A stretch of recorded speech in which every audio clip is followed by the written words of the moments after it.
Take you to Harvard. Give me a break. I didn't bring it. Give me a break. I didn't bring the break. Do you know somebody called Stan Nze? No. Well, if you don't... Do you know the person called Afamefuna? Well, if you know that person, that's the same person. And guess what? He is here. He is here in the studio. He is here. I know, right? He's here. He is here with us in the studio where he hasn't been in a while. He hasn't been here in about 4 or 5 years. Well, he's here now. Some sound. Stanley Ebuka Nzediegu. Good morning. Nzediegu. Yes. Good morning, Mama. I miss you guys so much. Good morning. And the vibe, the energy, anytime I come here is always, something to take home. It's good to see you again. It's so good to be here. And I've always meant to ask you, do you sing? Because I keep saying, I love your voice, I love your voice. Do you sing? So I used to be in the choir. Oh. Yeah, I do a bit of singing. Okay. That explains it, right? With that voice. Yes, No, you have to make good use of that voice. I think I would. Now, like he said, have you seen that movie, Afamefuna? A one boy story. Have you seen it on Netflix? A lot of people are talking about it. I haven't seen it. Oh, I have seen it. But I hear that it is, excuse my French, fan-bloody-tastic. I love it. Fan bloody-tastic. Okay. That's what I hear. But you have seen it. Why do you think I said, have you seen Afamefuna? It isn't, is it? What are you talking? It doesn't, is it? It isn't, is it? Tell me, it seems like you were, from the you I saw in the movie, it seems like you were expecting that story. So prior to what we know now as Afamefuna, the One Boy story, I've gotten scripts before then saying, we want to make a project about the One Boy, the apprenticeship system, the Igbo apprenticeship system. I had known 2 people. In fact, I have one still in my email. It's a series. And I know that when we eventually had to make it, I know he sent me a message like, Stan, you never even tell me so when they shoot this film. I'm like, I'm not. I just like every other actor, I just got the script and I'm doing. I mean, it's about time. It's a story that's been long, that's been long overdue that people needed to see. I mean, people always say that we need to start telling our own stories. We've told the Oyibo stories for so long, We've told the Oyibo story to the Oyibos. You cannot be more Oyibo than Oyibo. Yeah. And people have always clamored for, homegrown content, more, our stories. And that's what's happening now with African cinema, with even the Yoruba movie industry, and of course, in fact, Nollywood at large. And nobody can tell our stories better than us. Yeah, absolutely. Oh, there you are. That's it. Cow tying to Mrs. Nze. Yes, that's Husband Man. That's a film released in December on our YouTube channel. Yes. Why I find I'm sorry. It's okay. This is got to be about Afamefuna. Yes. Forgive me. It's okay. I'm sorry. Because you're peppering the people that have not seen it. Well, it's not good. It's not good. This is not good. No. Vengeance for people that have not seen Afamefuna the movie. You have to go and watch it today. After the show, you have to go and watch it. I shall. I shall. I'm the interviewer. How was it blending with KOK? Let me tell you why I asked that question. His vintage. I would forgive me, please forgive me. In a sense, equate him with Peter Doce. Absolutely. In a sense. Okay. He is a very naturally animated person. For him to taper down in that movie, that's another story altogether. But did that story capture the essence of the Nwa Boy for you? You've never been one.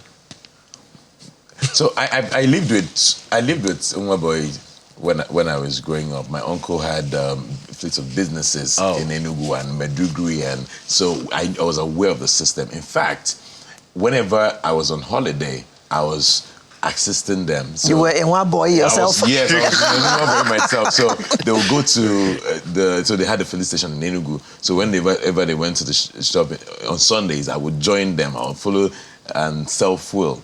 You know, in fact, one of the days I sold fuel in Kemowo. You know, I remember really, yes. And I told him, I would like to act, you know. So I think it did. So one story, one film cannot do justice or will not be able to encapsulate what the essence of Mama Boy is, because there are different stories. I had a friend that went to the market, I think 2 weeks ago, and he came back and said, Stan, they said that one feel no complete. Oh. What of the... I agree with them. I don't even care what they say. I agree with them. What of the people that their Oga did not settle, or the people that stole their Oga's money and came back 5 years, 10 years time to now help reinstate their Oga that was not doing so well? There's that angle. One other person say, me too, they don't settle me. No. One person say, they settled me, my money finished. But it's just one story, right? You can't put it all in 1.5 hours. So here's what I'm also saying to producers. People are also saying, why did people shoot it? Nobody told me. It's broad. It's a broad topic. Yeah. Anybody can take it up from another angle. Any angle Some that people they say want. you should have a sequel. I don't know if I'm going for a sequel, you know, but I feel it was beautifully made the way it is. I am expecting a sequel. A sequel, okay. Because it seemed like the film is on a cliffhanger. You will feel the same, Malero. You will watch it. But that's what makes it interesting, right? You want to still feel like you want more. Yes. Okay. Yes. That's not the only movie that Stan has done. I know, right? That's not the only movie he's done. Right now. Yeah, I mean, It just feels like you're variety. You know, I ask people, okay, I still feel like I'm very attached to Rattlesnake the Hand story because of the conditions in which we made it. It was one of my very first big cinema. And somebody said to me, okay, they're both beautiful movies, but Rattlesnake is a remake. This is very original. This is about the Igbo apprenticeship system. It's iconic, you know. I'm just sentimental about the Rattlesnake, and I think both of them are great works. I have other works that I really love. I like all my works. I'm attached to it because I give it everything. It just happens to be that people are celebrating this more, and this is new. And I'm nominated for the AMVCAs for Best Lead Actor. Again, for the second time again. Yes, again. But it's not voting this time, so okay. No campaign. Okay. It's all jury. Quickly, let's talk about you. All right. Where did it all start for you? First of all, what did you study?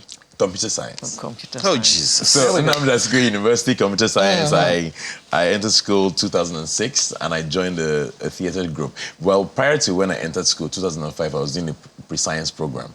And I found this theatre group that was in the church where I attended, Champions Theatre. And that's how I started, you know, training on acting and, you know, just for stage every Sunday. And people will come and say, Guy, you can act too. I say, hey, is it that good? And then I started trying to, you know, of course, you never know how strong your talent is, especially when you're still doing it locally. I just thinking, nobody's seen what they do for stage. I wonder. You know, and then I started going for auditions, you know, from when I was on holiday. I started getting roles. Got my first professional screen role 2009, a TV series, Private Sector. And that was it. After that, I would do another one scene in another project, 2 scenes, 3 scenes, until I said, you know what, these 2 scenes, 1 scenes, I'm more than this. And I went for training. Started the Masters Art Foundation, 2011, and then I got a Tinsel. From Tinsel, landed my first lead role in a TV series, The Benjamins, and the rest is history. Interesting. As they say. You know, what's your take on... Because, like it or not, you are becoming an industry icon. Yeah. Unfortunately, we don't have much time on this program. But what's your take on the level that the industry is in, particularly the classification space? There was a time in one movie you see action, comedy, romance, drama, and music and everything. Yeah. What's your take on that? And is there a transition process in place? So I know that people like when I worked with Ramsey in 2020, he always says that he wants this film to have a blend of everything. You know, Nigerians want, you know, they want to feel. I don't think our industry has grown so much. The fact that we don't. Action is not our forte. You know, how many times do we see cars really tumbling on 10 Mainland Bridge, or so we're not there yet. So I think it's better that we stay with what our strengths are, and our strengths are stories. The strengths of our films, they're the drama, the romance. stories we're telling, the romance. Yes. So that's where we still are, and that's not to say we cannot try these genres and evolve. I'm working on something now. I don't know how much I can say about it. It's action, and it's going to be. Well, I can say that it's going to be on Prime really soon. But I think it's good. But I would like to see for myself too and see. And I know we've gone back and forth, did some stunts that didn't work, and they took out and retried it. So it's not a walk in the park. And I know that more people, as they're trying more projects, will be evolving. In another 5 years' time, improving. Would have genres. What challenges did you face in being an actor after studying computer science? Breaking through. You know, like when you're starting off, everybody wants an actor who's made. Everybody wants an actor who can sell their film, because it's still business, right? Can you imagine? Yes, not everybody wants the talented guy, because talented guy, how many films if you say? I wonder. So it's still business. They have to make their money back. And I don't blame any producer, so it was hard to say, you go for auditions and they're asking you what jobs have you done. Just like even in the corporate world, when they say, we need 5 years experience. If everyone is looking for someone who has 5 years experience, who's going to employ the person who is new? Just starting. So then I know that I begged one of my friends who was making a film then in school, just put me in your film. I can do it. Even if you don't pay me. Yes, so that I can have something to say that I have done. I've done something. So he put me in a film called Sunday Morning, and whenever I went for auditions, what film have you done? Sunday morning. Who is on it? I will call some names. I don't know who directed it. Who are they? You do okay? You don't know him. It's not my fault. Yes, but so that's how. So it's always a struggle for up-and-coming actors to really get work, and so that's why I also try to do my own beats, do my quota. Once you send me a monologue that I think is good, and I think you're good for the job, I will give you a role. Then I have an academy for kids. The Kids Can Act project, where I train children that's nice. and discover them, and eventually just put them give them opportunity in Nollywood. Quickly, we've almost run out of time completely. How has stardom been treating you? How does it feel walking down the street and there goes Stan? It's almost difficult to still see myself as a star, because whenever I think about it, I was just here yesterday. We used to just walk the streets of Lagos. So I have to constantly wake myself up and say, Paki, did they look you? They want to snap picture. So it's constantly a wake-up call, and I'm grateful to God for it. I don't know how it's going to get, of course, from glory to glory.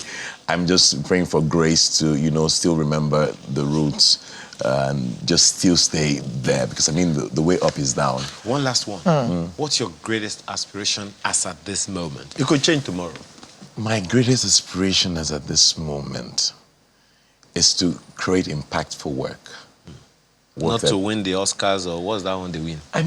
So awards for me is icing on the cake. Once I can create something that can reach out to you, that can reach out to widows, somebody can watch and say, I felt so good watching this film. I'm uplifted.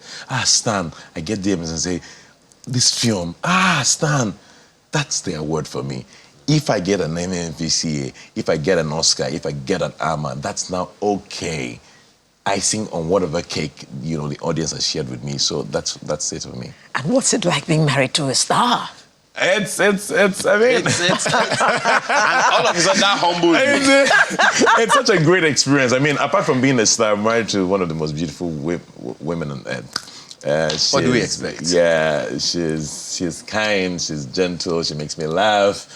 And now our family is growing. I have a son who I just look at every day. Sometimes I don't feel like going to work. Say, let me just be looking at this boy. Just be here.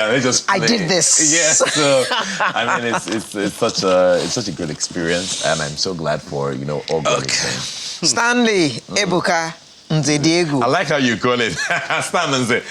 No. The full name. I know you. Yapolo Yanisikaga na village.